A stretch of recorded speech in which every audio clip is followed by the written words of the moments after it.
Boa noite, amigos. Tudo bem? Meu nome é Suelen e este é meu canal.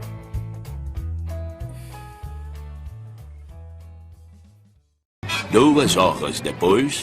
Boa noite, amigos e amigas. Tudo bem com vocês? Este é meu canal, Vida de uma Bipolar. E hoje eu vim falar um pouco sobre como eu adoeci. Eu fiquei de fazer esse vídeo em 3 partes. E hoje é o dia de eu fazer a segunda parte.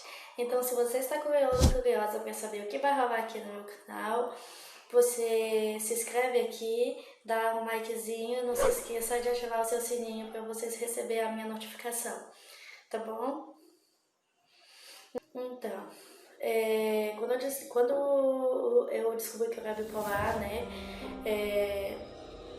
em alguns sintomas, né, se você se identificar aqui, né, procurando saber, eu indico você que você tem que procurar ajuda. Se você conhece alguém que está com alguns sintomas, se você conhece, você ajude essa pessoa, incentiva a procurar ajuda. E se você está passando por isso, eu incentivo você a procurar ajuda.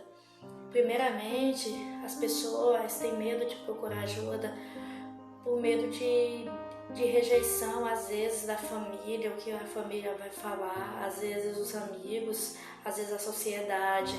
E para aquelas pessoas que são cristãs sentem medo ali, né? Porque quando uma pessoa é criada em uma religião, ela sabe a Bíblia, né? Ela conhece a Bíblia, ela conhece a verdade.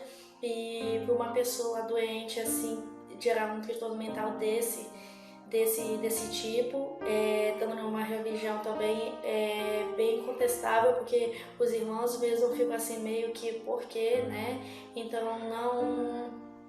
a pessoa fica com medo, né, de não ser bem aceito até próprio dentro da sua religião, pelo fato das pessoas acharem que por a pessoa ser da igreja, a pessoa não pode ter dor, a pessoa não pode ter nenhum transtorno, a pessoa tem que estar todo o tempo feliz.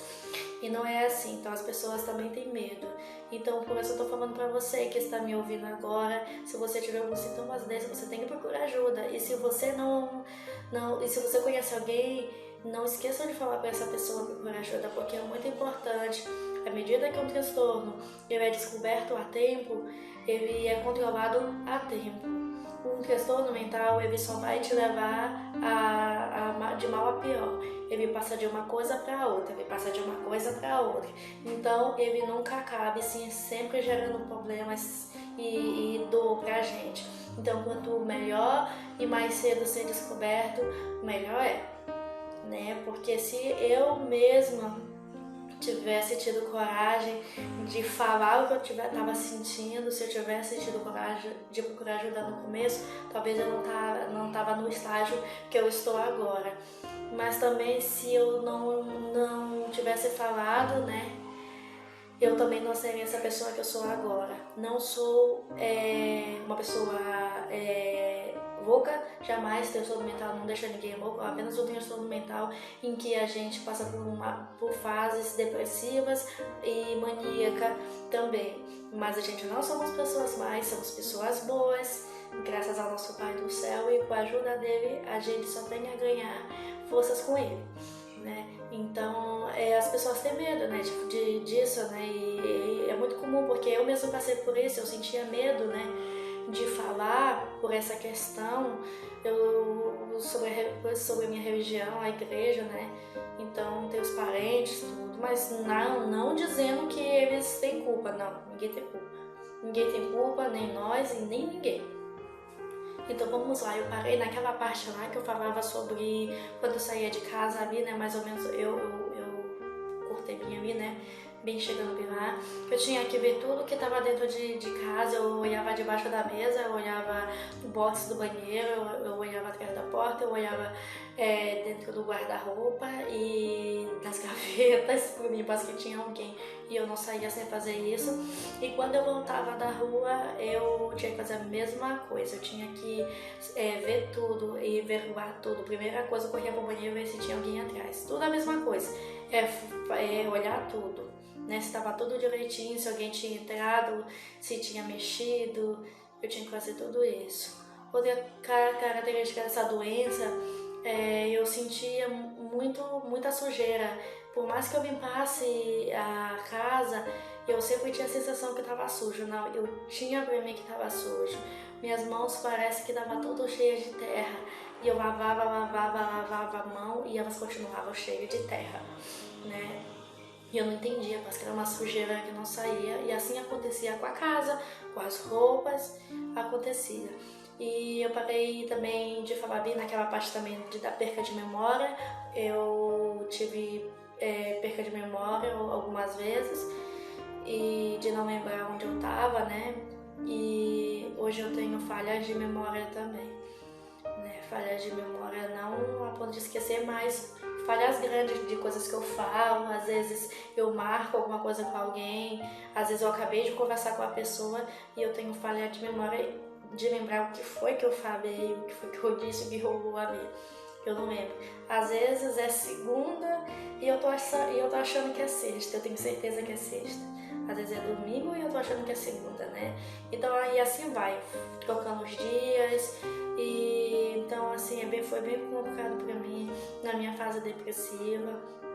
Quando eu tava dentro de casa, vinha na minha mente que eu tinha que me jogar da janela lá do prédio onde a minha mãe morava, e não somente vinha na minha mente que eu tinha que me jogar de lá, eu já via eu lá embaixo.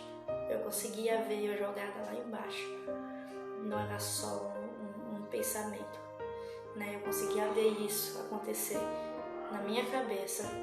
A vozes que falava na minha cabeça falava também essa mesma coisa. Quando eu conversava com uma pessoa, que acontecia, o meu pensamento, a minha voz dentro da minha cabeça, nada fora, mas dentro da minha cabeça, a minha própria voz começava a xingar aquela pessoa, e xingar bastante mesmo. Xingar bastante aquela pessoa, e a pessoa começava a ver que eu estava incomodada, porque eu não conseguia encarar a pessoa, eu não conseguia olhar para a pessoa, porque a minha mente estava xingando aquela pessoa, né? Então eu não conversava com as pessoas por causa disso, evitava às vezes que eu não tô legal. Então esse transtorno é um transtorno que ele devasta a nossa vida se a gente deixar, ele acaba com a nossa vida se a gente deixar, mas também a gente acaba com ele se a gente procurar ajuda. A gente vence, porque um vencedor ele nunca desiste, né? E com Deus nós somos sempre fortes, e com Deus a gente pode tudo, né? E enquanto a gente puder, a gente tem que lutar. O transtorno bipolar é um transtorno que ele às vezes dá na pessoa, a pessoa surta, a pessoa chega a surtar e não saber o que está fazendo. Tem pessoas que já aconteceram isso, várias vezes nos meus amigos já aconteceu isso, de surtar. Eu nunca surtei, para falar a verdade para vocês, mas eu sempre tive em crise, sim, a maioria das vezes estou em crise e em reajuste de medicação. Ainda mais depois que eu tive a minha terceira filha, mas nunca surtei, não. Já estive no hospital psiquiátrico 4 vezes, mas também não em surto, mas para reajuste de medicação em crise, porque a medicação não estava fazendo nada. Aí o médico dava um remédio e aí eu começava a dormir o dia todo. Mas depois eu ficava bem, tá? Nunca precisei ficar em internação, nem que tá me atacando bastante a ansiedade, né? E eu vou falar aqui também sobre ansiedade também, porque muitas pessoas acham que ansiedade é eu tô ansioso para comprar um carro, eu tô ansioso para comprar uma casa, eu tô ansioso para ir amanhã ir lá no salão. Não é nada disso. E eu vou explicar aqui para vocês, mas em outro vídeo. Então tá bom, pessoal, é isso aí. E vai ter mais um vídeo aqui eu explicando para vocês. E como eu disse para vocês, eu tô um pouco estabilizada, não tô 100%, mas um pouco. E mesmo que eu fique bem, não vai ser 100%, e somente a 70% isso é com Deus, né? E também eu aqui mesmo nesse canal eu vou dar algumas dicas para vocês que sofrem com isso e lidar um pouco com isso. Há 2 anos eu faço tratamento e eu sei lidar um pouco com a minha doença, não sei lidar 100%, mas eu sei lidar com algumas coisas, e essas coisas que eu sei lidar eu vou ensinar você a lidar também, tá bom? Então fiquem aqui, não esqueçam novamente de se inscrever no meu canal, de ativar o sininho para receber as minhas notificações e dar o seu joinha aí pra mim, tá bom? E aí aos pouquinhos eu vou contando. É que quando eu tô falando, pessoal, não dá vontade de eu ir embora, entendeu? Eu tô falando com vocês, não dá vontade de eu ir embora, eu quero falar e falar, tá bom? Mas eu tenho que ir embora. Boa noite pra vocês.